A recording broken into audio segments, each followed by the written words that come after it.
Hello everyone and welcome to our spiritual practices on Thursdays. So last week we did something called praying backward, or the examine of consciousness. And in that practice you go back through your day and you kind of pull on certain emotions and experiences that arise throughout the day and you pray your way through them. Today's practice, I'm going to do something a little more tactile for people who enjoy things like that. Of which I am one, as you'll soon see. So I first came in contact with labyrinths when I was at Chartres Cathedral in France. And so there they have a large labyrinth on the floor, it looks like that, and you walk it. So you walk into the labyrinth, you wander it, you get to the center, and then you find your way back out. So that was the first time I'd really come in contact with that type of practice. And since then, it's something that I've encountered a number of different places, and maybe you have too. So the idea behind walking a labyrinth is that it is a way for us to center ourselves, to take time to contemplate what's going on in our lives, to pray through it, or also as a form of kind of meditation. So this is what is called a finger labyrinth. So it's not something you can walk, but you can run your fingers through. And this is just another version of that. You can also use something like that as well. So the idea behind a labyrinth, I had this one made actually by a woodworker on the island. Whimsy Woodworking was at the Three Oaks Craft Fair, and I asked if he could make something like this, and he was kind enough to do that. So with a labyrinth, there is one way in and there's one way out, which is meant so that you can kind of click your mind off onto autopilot and just follow the path before you. There's no dead ends. You're not going to get lost. You literally just take it a step at a time and let your mind kind of click off. I don't know if that makes sense, but sometimes when I'm doing menial tasks or things like dishes, and something that I'm so used to I don't really think about it, is when I do a lot of my biggest thinking.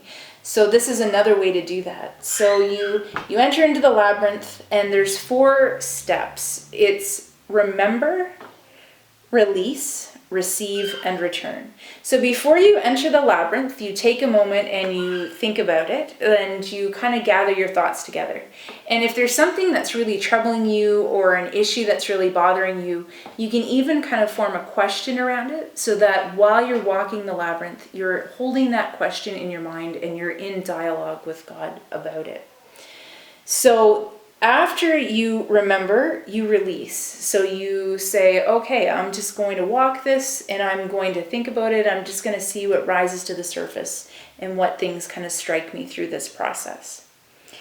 So you do that process and you kind of wander your way through and you're thinking about it, and eventually a labyrinth's going to take you into the center.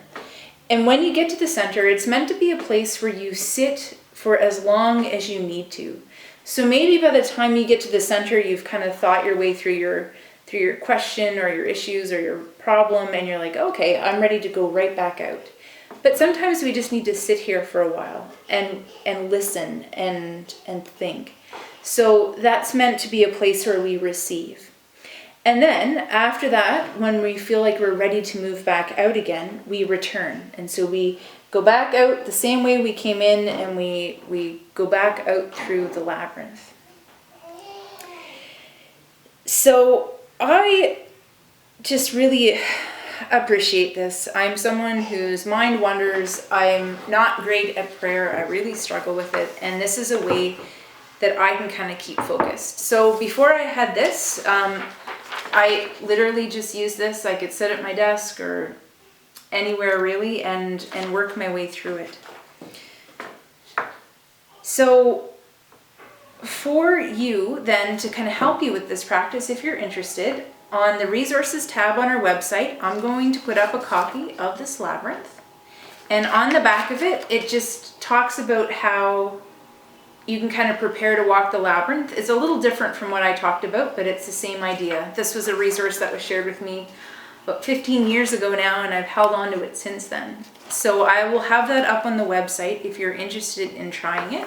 If it's a practice that really appeals to you and you're interested in something like this, get in touch. I can help you connect with the person who made mine. And the other thing is, there is a Labyrinth in Charlottetown, I believe. I have some information over at my office on it. So if you're interested in actually walking a labyrinth, let me know and I can get you the details on that. So this is just another spiritual practice that is a way to help us process our thoughts and our feelings, help us center ourselves and work through the issues on our minds. So I hope this practice is something that's helpful or interesting or new to you, and pray that these days are a time where you can find at least some small measure of peace among the chaos and to find calm amidst the storm. So I hope that you're all finding those moments and taking care of yourselves. So we are missing you, and if you're interested in learning any more or need some more information, let me know and I'm happy to connect you. So have a great day, everyone, and we'll see you again soon. All right.